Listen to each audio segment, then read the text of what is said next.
नमस्कार साथियों। आज के इस वीडियो में हम जानेंगे कि फिटर कौन होता है। इंडस्ट्रियल सेक्टर में प्रोडक्शन बनाने के लिए कई सारी मशीनरीज यूज़ की जाती हैं।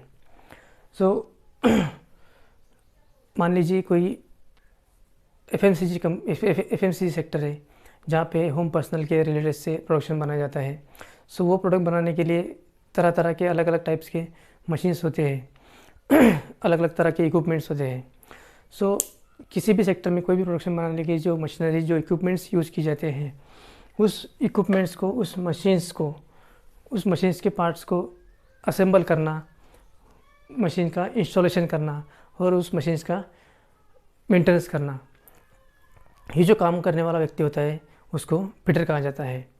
जैसे कि मान लीजिए अगर कोई व्हीकल बनाने वाली कंपनी है, उसमें एक व्हीकल बनाने के लिए हमें अलग अलग तरह के पार्ट्स की ज़रूरत होती है।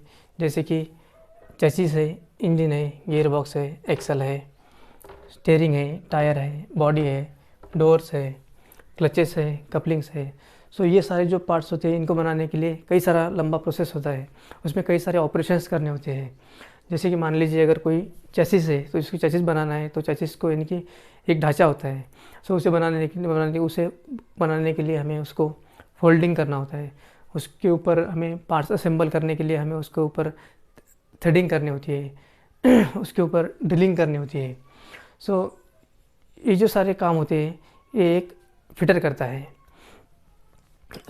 एज पर अकॉर्डिंग टू जॉब्स, जो जॉब्स आपको दिया गया है उसके अकॉर्डिंग फिटर के कुछ अलग अलग प्रकार होते हैं।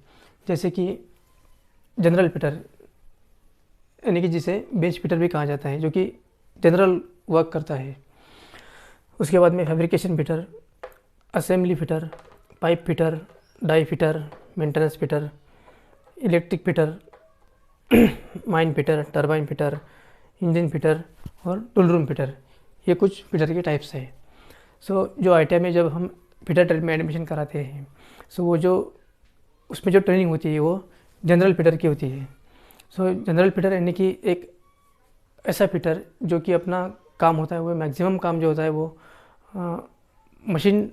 काम जो होता है वो हैंड टूल से करता है, और जो मिनिमम काम होता है वो मशीन टूल से करता है। जैसे कि ड्रिलिंग हो गया, ग्राइंडिंग हो गया, ये। इसमें कुछ बेसिक ऑपरेशंस होते हैं जो कि एक जनरल फिटर के लिए आवश्यक होते हैं, जो उसके बारे में मालूम होना ज़रूरी होता है। जिसमें कि जो वर्कशॉप में जो हम हैंड टूल्स और कटिंग टूल्स यूज़ करते हैं उसके बारे में जानकारी होना ज़रूरी होता है। जिसमें मेजरमेंट है, मार्किंग है, पंचिंग है, एक्सॉइंग है, फाइलिंग है, चिपिंग है, ड्रिलिंग है, ग्राइंडिंग है, टैपिंग है, डाइंग है, रिमिंग है, हैमरिंग है, soldering, brazing, riveting, counterboring, countersinking, ये कुछ इस तरह के ऑपरेशंस है जो कि एक फिटर के लिए ज़रूरी हो जाते हैं। अगर इसका एग्जांपल देखा जाए तो मान लीजिए एक ड्राइंग है और इस ड्राइंग के हिसाब से आपको प्रैक्टिकली इस ऑपरेशंस को यहाँ पे अप्लाई करना है। उसको कैसे करेंगे? सबसे पहले तो हमें ड्राइंग को पढ़ना है, ड्राइंग को समझना है कि ड्राइंग में क्या दिखाया है, क्या मेजरमेंट उसमें दिए गए हैं।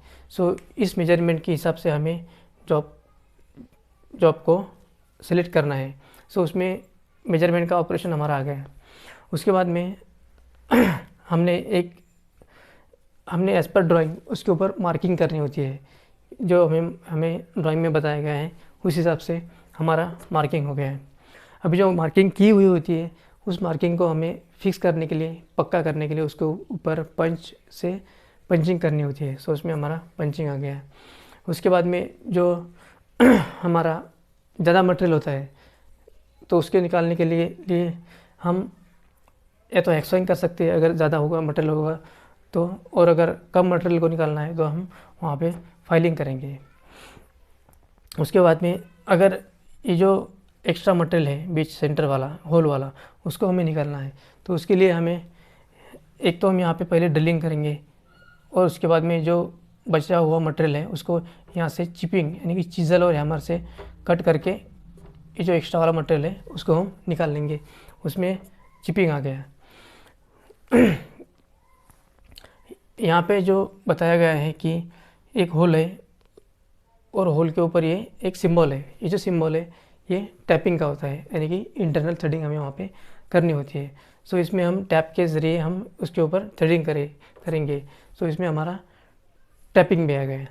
सो ये कुछ इस तरह के ऑपरेशंस होते हैं जो एक फिटर के लिए ज़रूरी होती है।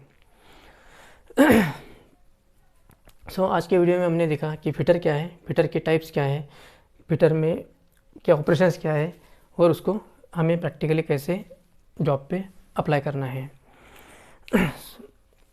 सो आज के वीडियो में इतना ही।